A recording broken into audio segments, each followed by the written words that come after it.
Les voies ferrées en plein air qui traversent les centres-villes causent de nombreux problèmes, séparation d'espaces de vie, nuisances sonores ou encore tremblements. Alors, à l'approche des législatives prévues en avril, la majorité et l'opposition accélèrent leur démarche pour les remplacer par des chemins de fer souterrains.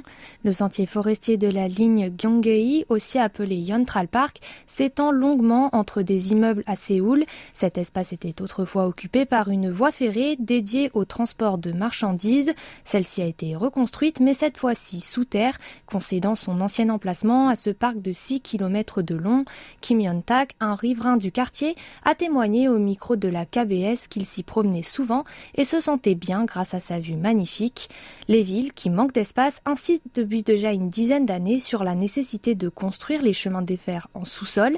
La gare de Séoul, par exemple, comporte 9 quais, 27 voies ferrées et s'étend sur 400 mètres d'est en ouest. Encore dans la capitale, dans le quartier de Galwol, les piétons et les conducteurs doivent passer par une voie souterraine pour aller d'un côté à l'autre de la rue. Hong Song-won, un habitant du quartier de Cheongpa, a déclaré que ces châssis de fenêtres sont souvent très sales. La cause, les émanations de poussière des trains.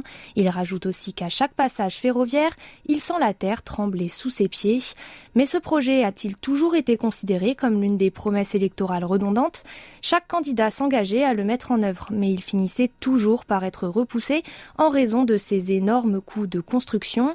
L'année dernière, il a une fois de plus émergé lors de la présidentielle et cette année, la majorité et l'opposition se sont mobilisées. Elles ont récemment établi une loi spéciale et l'ont adoptée au sein d'une commission permanente. Cette loi consiste à lancer des travaux souterrains et des projets de développement immobilier au sol en collaboration avec le secteur privé. Ce projet concernera de grandes villes, notamment Séoul, Busan, Daejeon et Daegu.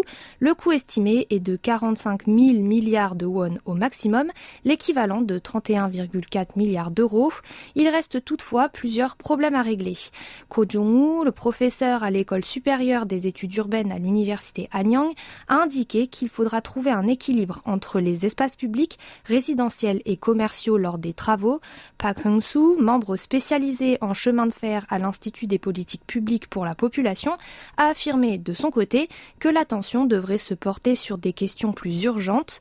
Le ministère du Territoire, des Infrastructures et des Transports créera une équipe de développement suite à l'adoption de la loi au Parlement. Il prévoit notamment de dresser un plan national au premier semestre, mais l'on peut d'ores et déjà annoncer qu'il faudra au moins 15 ans pour arriver à la fin des travaux. Reste à savoir si ces derniers pourront donner un nouveau souffle aux villes ou resteront un simple projet de développement immobilier.